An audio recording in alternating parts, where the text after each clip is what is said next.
Welcome to our channel. Today we how to verify rate limits on Kong Gateway for your service, detailed guide step by step clearly. To verify rate limits on Kong Gateway for your service, begin by accessing the Kong Manager interface. Log in using your administrator credentials. Navigate to the Services tab to locate the specific service you wish to check. Click on the service name to open its details page. Within the service details, look for the rate limiting plugin. Ensure that the rate limiting plugin is enabled for your service. Take note of the configuration settings, including limit requests per second or minute. Open your terminal or command prompt to test the rate limits. Use a tool like curl or Postman to simulate requests to your service. Start by sending a single request to your service endpoint to confirm it responds correctly.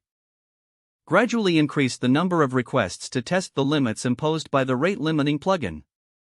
Monitor the responses from your service for any rate limit errors, typically indicated by HTTP status code 429. Keep track of how many requests you have sent within the defined limit period. If you encounter any rate limiting errors, adjust your requests accordingly to fall within the allowed limits. Take note of the time period for which the rate limits apply, as this will affect your testing. Optionally, check the Kong Gateway logs to gain further insights into rate limiting actions. If you want to modify the rate limit settings for better performance, return to the Kong Manager interface. Make the necessary changes in the rate limiting plugin configuration. Save your changes and verify that the new limits are properly applied. Repeat the testing process to ensure that the changes are functioning as intended. Finally, document your findings and any adjustments made to the rate limits for future reference. If the page does not load, refresh the browser or try again in a private or incognito window. Make sure you are using the correct email address, then retype it carefully to avoid small typos.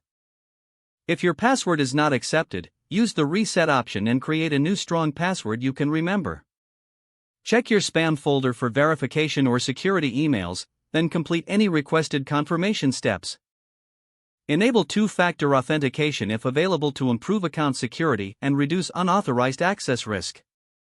After signing in, review your profile details so your contact information and settings are accurate and current. If you see an error message, note it down and try again after restarting your device and internet connection.